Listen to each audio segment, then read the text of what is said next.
Malam itu sunyi, terlalu sunyi. Di sebuah perumahan baru di pinggiran Semarang, hanya suara jangkrik dan tiupan angin yang terdengar. Lampu jalan berkedip pelan dan kabut tipis mulai turun dari arah kebun bambu di belakang kompleks. Orang-orang bilang tanah itu dulu tempat orang membuang rasa putus asa.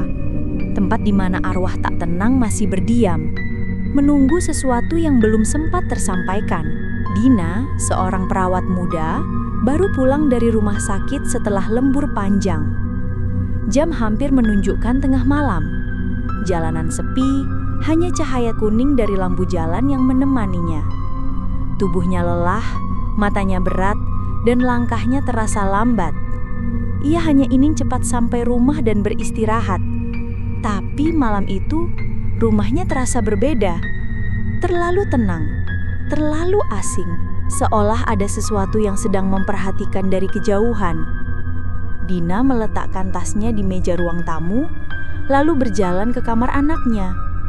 Udara malam masuk lewat jendela yang sedikit terbuka, membuat tirai tipis bergoyang perlahan. Mainan-mainan tersusun rapi di lantai, tapi suasana kamar terasa aneh. Hening, dingin, seperti kehilangan sesuatu. Dina berdiri lama di depan pintu, menatap ranjang kecil itu dengan perasaan tak menentu. Hatinya bergetar, entah kenapa, seperti ada ruang kosong yang tak bisa dijelaskan. Ia mencoba menenangkan diri, berpikir mungkin hanya lelah. Tapi saat itu juga, terdengar suara kecil dari luar rumah. Tawa anak-anak, samar namun jelas. Dina menoleh, wajahnya menegang. Ia membuka pintu belakang, menelusuri halaman yang diterangi cahaya bulan. Suara tawa itu datang dari arah kebun bambu di belakang rumah. Angin berhembus membawa kabut tipis yang menyelimuti tanah. Setiap langkah terasa berat, seperti ada yang menahannya. Di antara batang-batang bambu yang bergoyang pelan, ia melihat bayangan seseorang berdiri diam. Tinggi, berambut panjang, tak bergerak sedikit pun. Sosok itu perlahan keluar dari kabut. Seorang perempuan tua dengan rambut panjang kusut menutupi wajahnya. Kulitnya pucat, seperti warna abu. Matanya tajam, tapi bukan marah, melainkan lebih seperti sedih dan rindu. Udara di sekitarnya tiba-tiba menjadi dingin. Napas Dina terasa berat. Dari bibir sosok itu keluar suara pelan, hampir seperti bisikan. "Tenang, Bu. Anakmu aman kok."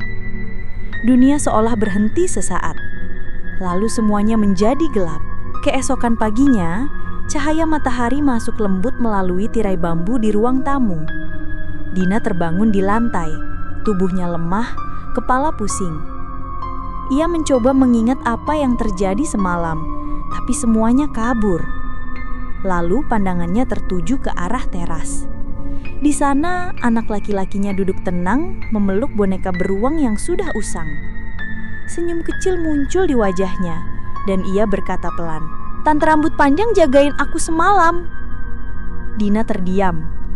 Ia ingin marah tapi tak bisa. Di matanya muncul air bening yang perlahan menetes ke pipi. Sejak hari itu, warga perumahan Bukit Indah mulai bercerita. Ada anak-anak yang bermimpi tentang seorang tante rambut panjang yang datang di malam hari.